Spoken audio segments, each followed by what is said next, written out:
আচ্ছা, আজকে আমাদের এই গীতা পাঠ কেমন লাগলো? খুবই সুন্দর। কোথা থেকে দেখছো এটা? বাসি মাসি এখানে, মানে এটা বাঁকুড়ায় তো? আচ্ছা, তোমার নাম? শুভশ্রী। কেমন লাগলো তোমার? খুব ভালো লেগেছে। আচ্ছা, মানে এখানেও যদি কোনো গীতা পাঠশালা কিংবা গীতা শেখানো হয় তাহলে তোমরা কি আগ্রহী? অবশ্যই। শিখবে? হ্যাঁ। আচ্ছা, কোন ক্লাসে পড়ো তোমরা? এই তো মাধ্যমিক দিলাম। মাধ্যমিক। তোমার?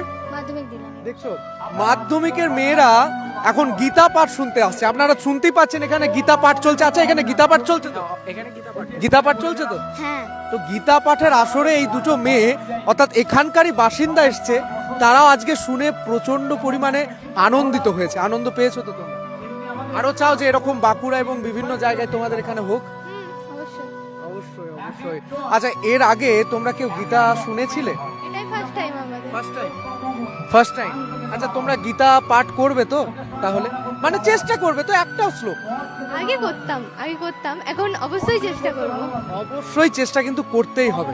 যে কোনো একটা শ্লোক, যেটা ধর্মক্ষেত্রে কুরুক্ষেত্রে সমাবেতা ইয়ুৎসব মামেকা পাণ্ডবাশ্চৈব কিম কুর্বত সঞ্জয়। কিচ্ছু নেই, মানে ছড়ার মতন করে ছোট্ট করে যদি গীতা পড়া হয়, মানে আমরা যেমন ইংলিশ পড়ি, মানুষকে যখন ইংলিশে বলি না এ হাউ আর ইউ, কেমন একটা গম্ভীর লাগে, কিন্তু তখন যদি তাকে সংস্কৃত বলা হয় আরো কিন্তু ইন্সপিরেশন আসবে। তো চেষ্টা করবে তো? অবশ্যই। আচ্ছা, ভগবান শ্রীকৃষ্ণের যে কোনো একটা নাম বলে দাও, অন্য একটা, যে কোনো একটা।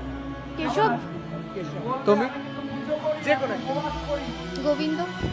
দেখছেন, এই জেন জিরা কিন্তু এখন জেগে উঠেছে, মানে ধর্ম সম্পর্কে ওদের একদম উচ্ছ্বাস ওটা, মানে ধর্ম সম্পর্কে ভালো লাগে তো। অবশ্যই। একসাথে জয় শ্রীকৃষ্ণ। জয় শ্রীকৃষ্ণ, জয় রাধে।